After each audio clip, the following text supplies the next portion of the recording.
Bismillahirrahmanirrahim. Assalamualaikum warahmatullahi wabarakatuh. Alhamdulillahirabbil alamin. Asyhadu an la ilaha illallah wa asyhadu anna Muhammadar Rasulullah. Allahumma shalli ala Muhammad wa ali Muhammad wa ala anbiya'i wal mursalin.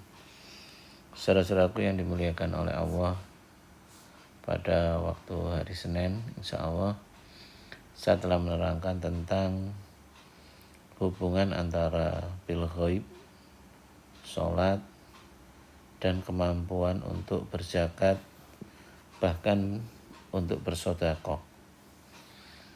Ya, di sini ini tulisan yang lalu. Ya, hubungan bil ghaib dengan di mana di situ yang harus diutamakan adalah Allah.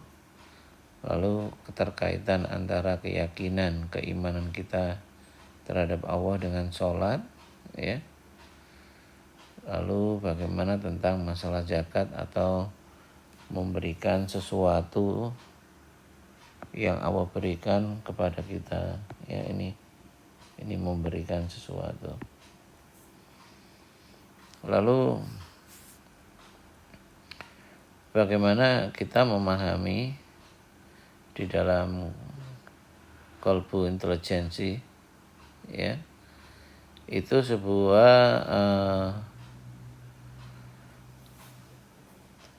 kondisi kolbu yang dimana bisa mengarahkan pada otak agar apa yang dikatakan Allah dalam ayat Al-Quran dalam surat Al-Baqarah ayat yang ketiga ini betul-betul menjadi nyata. Dan yang perlu kita pahami di sini, ya, kalau ini sudah materi yang kemarin, yang perlu kita pahami dari penyelesaian ayat yang ketiga tadi itu, di situ Allah berbicara 3 hal, yakni tentang masalah mengimani, ya.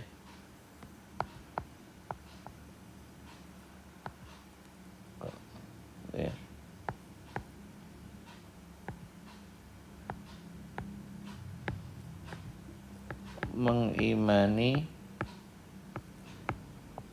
yang gaib. Lalu kedua berbicara tentang sholat. Yang ketiga berbicara tentang zakat, yang nanti juga mungkin di sini bisa juga tentang sedekah, ya, dan lain-lainnya. Jadi kalau kita menelaah pada kondisi kolbu, ya, ini kolbu intelijensi, maka orang yang beriman dengan tidak itu di dalam kolbunya itu mempunyai perbedaan, ya. Misalkan di sini orang yang beriman, yang di sini tidak atau kurang, ya, kurang iman. Ya. Pada saat orang itu betul-betul beriman, iman kepada Allah, ya, terutama di sini iman kepada Allah atau rukun iman. Di sini juga tidak percaya atau kurang iman terhadap Allah atau rukun iman. Nah, pada saat kita itu mengimani sesuatu itu, misalkan saya mau mengerjakan sesuatu, saya meyakini Allah lah yang memberi saya ini kemampuan, itu kolbu itu langsung buka. Jadi ibaratnya di sini kolbu, ya, ini pintunya, ini buka langsung.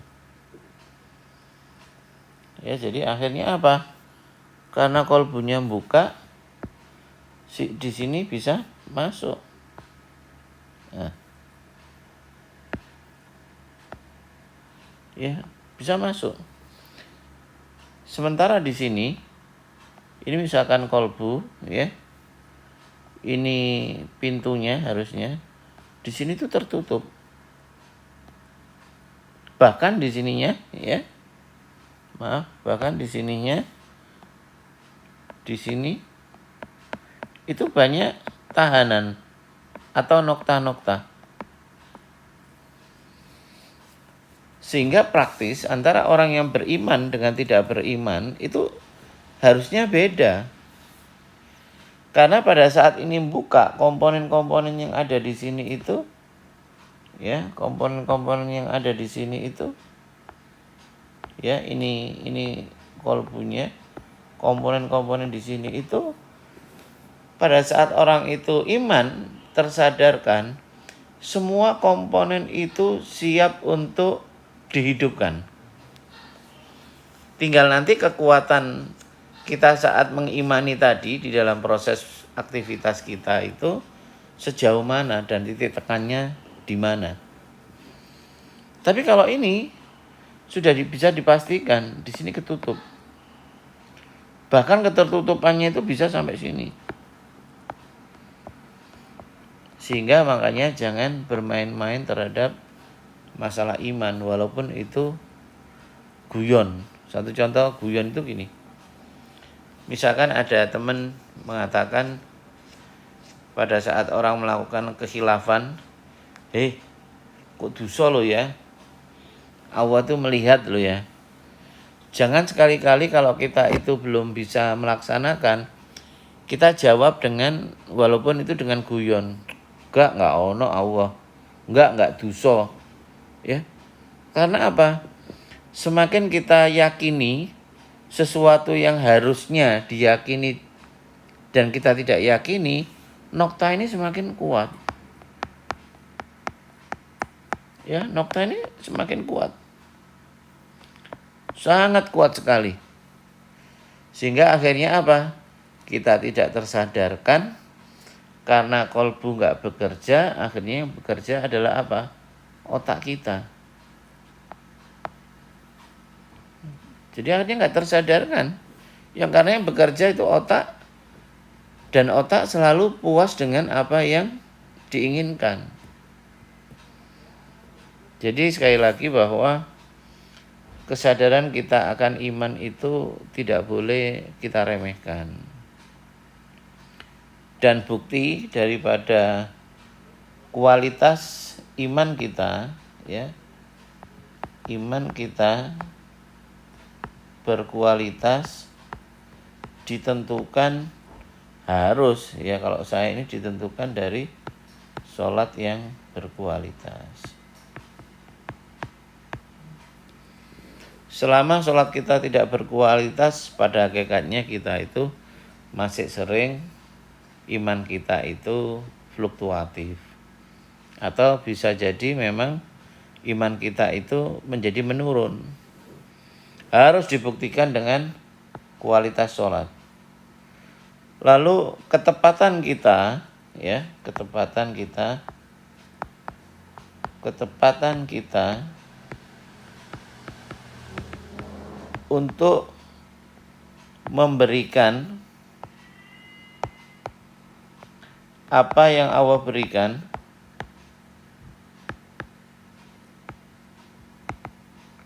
kepada agama Allah, ya, agama Allah secara umum atau kepada umat Islam atau di sini lagi adalah saudara kita, saudara atau keluarga atau yang lainnya. Kemaksimalan ini atau ketepatan kita untuk memberi sangat ditentukan dari kualitas sholat kita.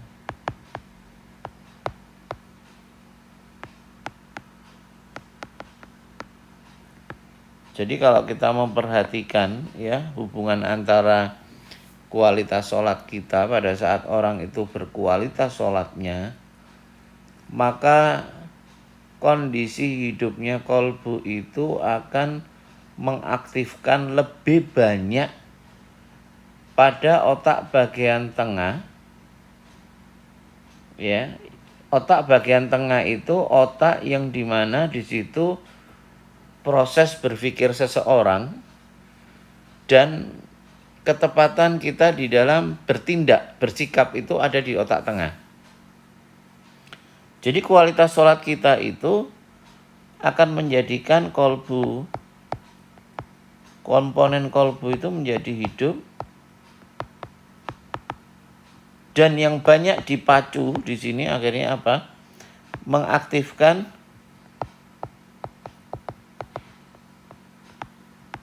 otak, khususnya otak tengah.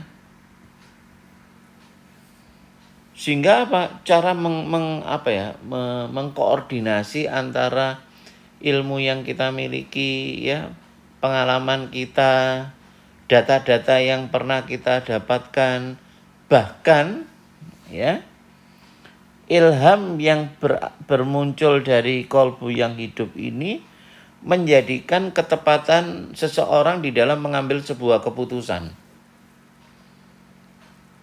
Ya, akhirnya tahu bagaimana ia memberi. Kalau memberi yang orang yang lebih tua bagaimana menyembunyikan sebuah pemberian, bagaimana memberikan dengan kasih sayang, bagaimana memberi tanpa harapan. Ya. Itu semua yang banyak bekerja itu adalah terutama otak besar. Otak besar tapi sisi tengah. Itu yang paling dirangsang. Baru yang kedua adalah otak depan, otak asosiasi.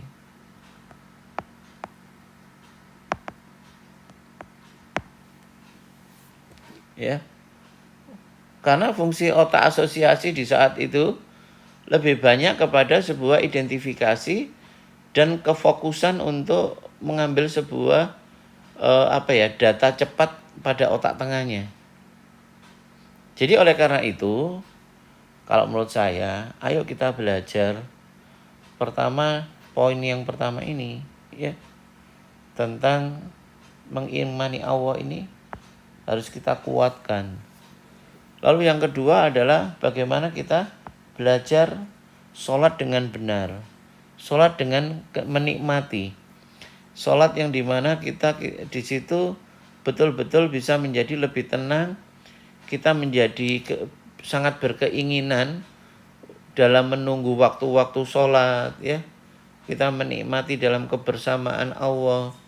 Dan indikatornya selain indikator sholat tadi adalah indikator tentang kerja otak tadi ini, ya. Kalau otak besar sisi tengah yang lebih bekerja di situ sebagai wujud hidupnya kolbu atas kualitas sholat kita, maka apa yang nanti kita berikan, yang kita sodakokan, ya, gampangnya gitu ya, sodako atau zakat, itu menjadi ringan, ya, sangat menjadi ringan sekali, ringan, tidak terbebani. Saking ringannya di situ di dalam memberi, ya, istilahnya gini, saking ringannya orang itu dalam memberi sesuatu. Misalkan ini diibaratkan posisi orang normal, ya, dia punya harta, ini duniawi. Ini dunia atau harta. Nah, dia bersedekah di posisi ini.